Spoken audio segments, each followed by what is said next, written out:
आज की इस वीडियो में हम अल-फराबी की फ़िलॉसफ़ी डिस्कस करेंगे। उसमें सबसे पहले हम डिस्कस करेंगे कि अल-फराबी को कौन सा एडवांटेज हासिल था बाकी ग्रीक फ़िलॉसफ़र की बनिस्बत, और फिर डिस्कस करेंगे कि फ़िलॉसफ़ी और इस्लामिक थॉट को किस तरह रिलेट किया अल-फराबी ने। नेक्स्ट हम डिस्कस करेंगे अ मैन ऑफ पीसफुल टाइम, इससे क्या मुराद है। नेक्स्ट हम डिस्कस करेंगे ट्रू हैप्पीनेस, यानी अल-फराबी ट्रू हैप्पीनेस के बारे में क्या कहता है और ट्रू हैप्पीनेस को अचीव कैसे किया जाएगा, जो कि एक मोस्ट इंपॉर्टेंट टॉपिक है अल-फराबी से रिलेटेड। नेक्स्ट हम डिस्कस करेंगे कि अल-फराबी के पॉलिटिक्स के बारे में क्या व्यूज थे। उसके बाद हम डिस्कस करेंगे परफेक्ट कम्युनिटीज और इम्परफेक्ट कम्युनिटीज कौन सी अकॉर्डिंग टू अल-फराबी, और लास्ट में हम डिस्कस करेंगे थ्योरी ऑफ स्टेट अल-फराबी की। और भी बहुत से कंसेप्ट डिस्कस करेंगे, तो वीडियो अंत तक जरूर देखिए। तो सबसे पहले देखते हैं एडवांटेज ऑफ अल-फराबी, यानी अल-फराबी के पास कौन सा ऐसा एडवांटेज था बाकी क्लासिकल या एंशियंट फिलोसफर्स के बनिस्बत। तो देखिए कि पहले से, यानी एंशियंट जो फिलोसफर है या क्लासिकल जो फिलोसफर है, उन सब की कोशिश थी कि एक प्रॉब्लम को सॉल्व किया जाए। वो क्या है कि the problem of ideal political system, यानी आइडियल पॉलिटिकल सिस्टम किस तरह दिया जाए या कौन से सिस्टम को हम आइडियल पॉलिटिकल सिस्टम कहेंगे। इस प्रॉब्लम को सॉल्व करने के लिए हर फिलोसफर ने काम। अब यहाँ पर एडवांटेज क्या है अल-फराबी का।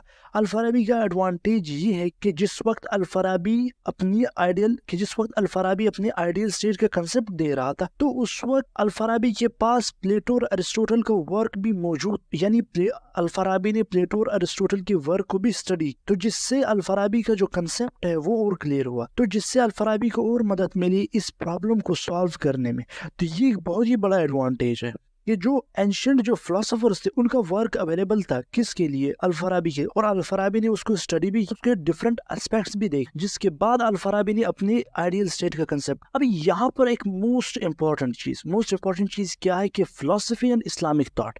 देखिए अल-फराबी ही वो फिलोसोफर है, अल-फराबी ही वो मुस्लिम पॉलिटिकल फिलोसोफर है जिन्होंने इस्लामिक थॉट और फिलोसफी के और वेस्टर्न जो फिलोसफी यानी एंशियंट जो फिलोसफी थी, ग्रीस की जो फिलोसफी थी, इन दोनों के दरमियान एक हार्मनी क्रिएट, यानी अल-फराबी ने इस्लामिक थॉट्स और एंशियंट जो फिलोसफीज है इनके दरमियान हार्मनी क्रिएट। अब इसी को अगर हम एक एग्जांपल से समझे, तो देखिए प्लेटो ने जो आइडियल स्टेट का कंसेप्ट दिया, उसमें आप देख ले कि पॉलिटिकल सिस्टम और थियोलॉजी का जो रिलेशनशिप है वो नहीं है, यानी प्लेटो की आइडियल स्टेट के कंसेप्ट में आपको पॉलिटिकल सिस्टम और थियोलॉजी में जो रिलेशनशिप है वो नजर नहीं आएगा। अब अल-फराबी को देख ले, अल-फराबी ने जो आइडियल स्टेट का कंसेप्ट दिया, उसमें अल-फराबी ने पॉलिटिकल सिस्टम और थियोलॉजी दोनों के रिलेशनशिप को बैलेंस किया हुआ है, यानी अल-फराबी ने प्लेटो की तरह थियोलॉजी को कम्प्लीटली नेग्लेक्ट नहीं किया। तो ये आपको एक डिफरेंस नजर आएगा अल-फराबी के आइडियल स्टेट में और प्लेटो के आइडियल स्टेट में। अब नेक्स्ट है अ मैन ऑफ पीसफुल टाइम, इससे क्या मुराद है। अब देखिए इस चीज को समझिए। अब जितने भी एंशियंट फिलोसोफर्स है उनकी फिलोसफी को, यानी फिलोसफिकल जो कंसेप्ट उन्होंने दिए, उनको 3 एक्सटर्नल फैक्टर्स ने बहुत ज्यादा इम्पैक्ट। सबसे पहला है टाइम, कि वो फिलोसोफर किस टाइम पीरियड में है। दूसरा है वॉर, क्या कि वो फिलोसोफर जिस टाइम पीरियड में है, क्या उस टाइम पीरियड में वॉर और कॉन्फ्लिक्ट है। अगर वॉर और कॉन्फ्लिक्ट है उस टाइम पीरियड में, तो इस वॉर और कॉन्फ्लिक्ट की वजह से उस फिलोसोफर के जो फिलोसफिकल थॉट्स है, उस फिलोसफर की जो फिलोसफिकल थॉट है, उस पर बहुत ज्यादा इम्पैक्ट होगा इन वॉर और कॉन्फ्लिक्ट्स का, उसमें आपको वो इफेक्ट नजर आएगा। तो अगर हम सिंपल अल्फाज में इस चीज को समझे कि जब भी कोई फिलोसोफर किसी भी स्पेसिफिक टाइम पीरियड में आता है, तो उस टाइम पीरियड का, और अगर उस टाइम पीरियड में कोई वॉर या कोई कॉन्फ्लिक्ट हो रही है, तो इन चीजों का उस फिलोसोफर के ऊपर बहुत बड़ा इम्पैक्ट होता है, और उस इम्पैक्ट की वजह से आपको उस फिलोसोफर की, उस स्पेसिफिक फिलोसोफर की राइटिंग्स में वो इम्पैक्ट नजर आएगा। इसको हम एक एग्जांपल से समझेंगे, आपको और क्लियर होगा। अगर यहाँ पर कंफ्यूजन है, इसको एग्जांपल से समझेंगे तो आपको ये चीज और क्लियर हो जाएगी। एग्जांपल देखते हैं। एग्जाम्पल है पेलोपोनेशियन वॉर। अब देखिए ये वॉर एथेंस और स्पार्टा के दरमियान लड़ी गई। अब इस वॉर ने किसको इन्फ्लुएंस किया, देखिए इस वॉर ने प्लेटो को इन्फ्लुएंस किया। और दूसरा जो इवेंट था वो तो सोक्रेटिस की डेथ ने भी प्लेटो को बहुत ज्यादा इन्फ्लुएंस किया। तो ये 2 बड़े इवेंट थे जिसके बाद जाके प्लेटो ने क्या दिया, आइडियल स्टेट का कंसेप्ट दिया। तो यहाँ पर इस एग्जांपल में हम लोगों ने ये डिस्कस किया कि किस तरह टाइम पीरियड या कोई कॉन्फ्लिक्ट एक फिलोसोफर के थॉट्स को इन्फ्लुएंस करता है। इसके बाद 3 और एग्जांपल है। मैकियावेली को किस चीज ने इन्फ्लुएंस किया, जिस वक्त मैकियावेली थे या जिस टाइम पीरियड में मैकियावेली थे, उस वक्त में इटली जो कि डिवाइडेड थी और मैकियावेली यही चाहते थे कि इटली को यूनिफाई किया जाए। थॉमस हॉब्स को देख ले, थॉमस हॉब्स जिस टाइम पीरियड में थे उस वक्त ब्रिटेन में पॉलिटिकल कैओस चल रहा था, जिसके बाद जाके उन्होंने सोशल कॉन्ट्रैक्ट थ्योरी दी। तो इन सारी एग्जांपल, एक चीज को समझने के लिए एग्जांपल सारी देखिए कि किस तरह टाइम पीरियड और कॉन्फ्लिक्ट शेप करती है एक फिलोसोफर के थॉट्स को। अब अल-फराबी के केस में हम देखेंगे कि क्या अल-फराबी के केस में भी यही चीज है या कुछ डिफरेंट है। सो हम कहते हैं कि Al Farabi was a man of peaceful time, यानी जिस वक्त अपनी फिलोसफिकल थॉट या आइडियल स्टेट का कंसेप्ट अल-फराबी ने दिया उस वक्त रिलेटिवली पीस। हम ये तो नहीं कह सकते कि बिल्कुल वॉर था ही नहीं, वॉर थे, उस वक्त भी वॉर थे, पर उस वक्त रिलेटिवली वो पीसफुल इन्वायरमेंट था। उस पीसफुल इन्वायरमेंट में अल-फराबी ने अपने सारे जितने भी वर्क्स थे ये लिखे।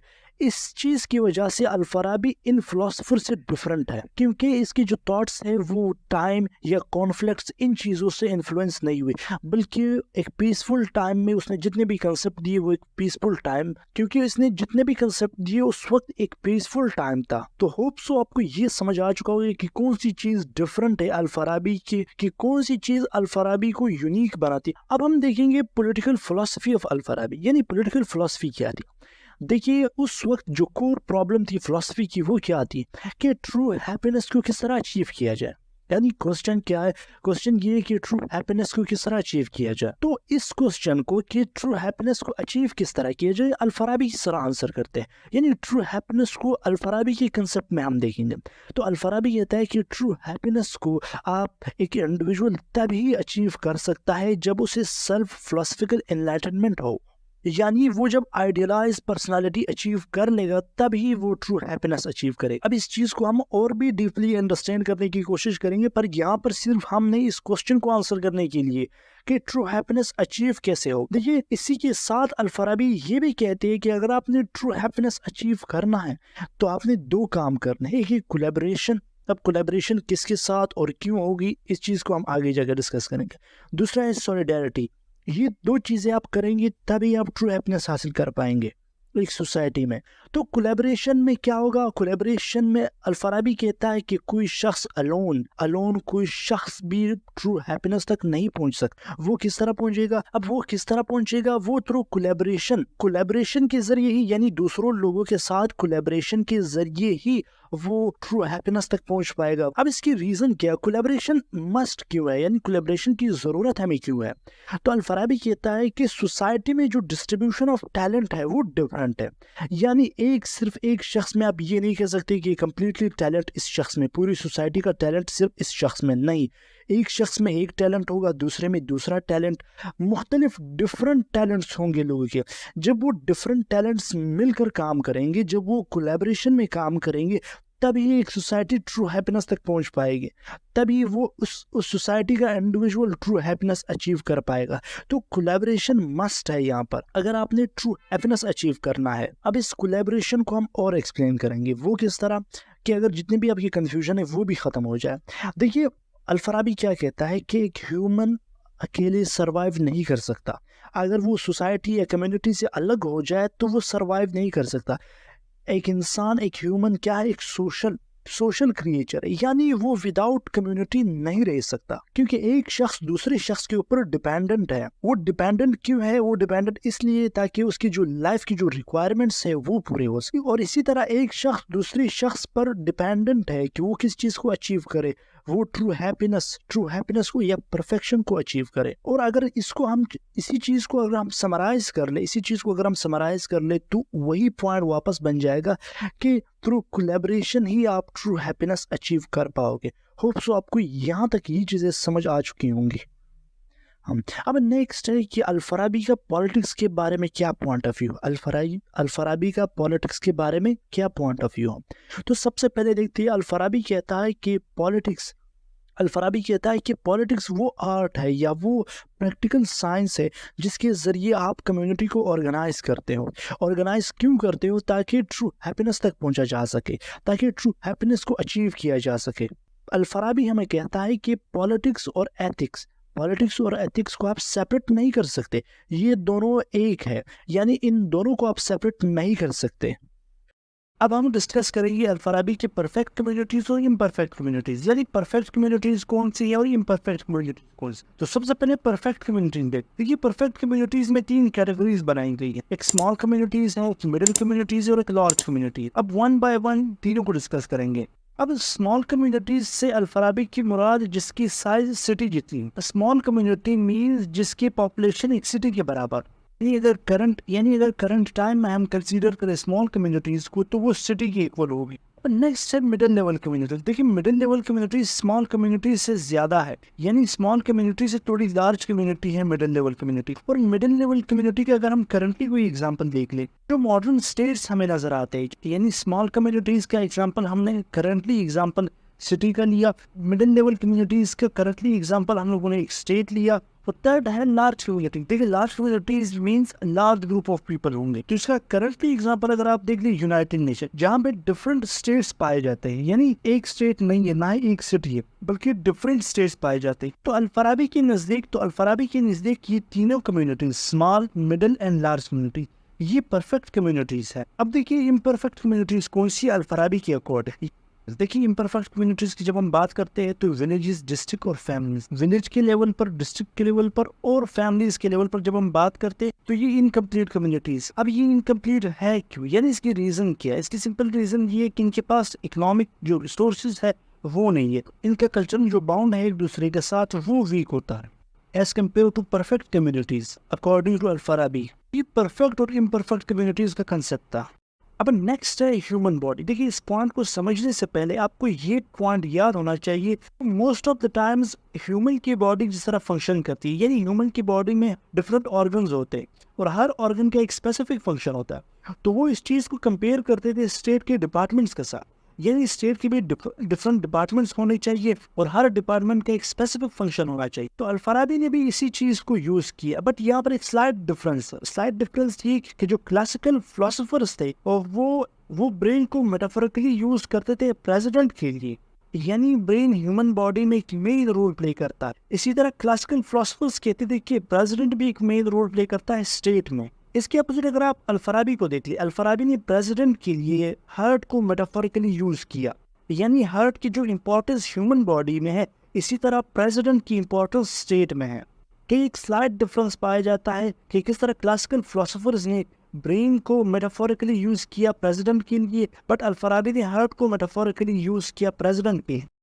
थ्योरी ऑफ स्टेट, यानी अल-फराबी की थ्योरी ऑफ स्टेट क्या है। अब अल-फराबी ने स्टेट्स को डिफरेंट काइंड्स में डिवाइड किया हुआ है। इनमें से सबसे पहला है state of necessity. So state of necessity यानी नाम से ही जाहिर है, सो स्टेट ऑफ नेसेसिटी में क्या होगा, आपकी बेसिक नेसेसिटीज पूरी की जाएंगी। अब नेक्स्ट है स्टेट ऑफ डिजायर। अब स्टेट ऑफ डिजायर में क्या होगा, स्टेट ऑफ डिजायर में हेड ऑफ स्टेट अपने लोगों को, यानी अपने लोगों को वो लग्जरियस लाइफ प्रोवाइड करेगा जिस लाइफ में उनके पास हर रिसोर्सेज होगी, प्लेंटी ऑफ रिसोर्सेज होंगे उनके पास। और स्टेट ऑफ डिजायर में लोग अपनी लाइफ को according to their own will गुजार सकते हैं, यानी उन पर ज्यादा रिस्ट्रिक्शंस नहीं है, वो फ्री है स्टेट ऑफ डिजायर में।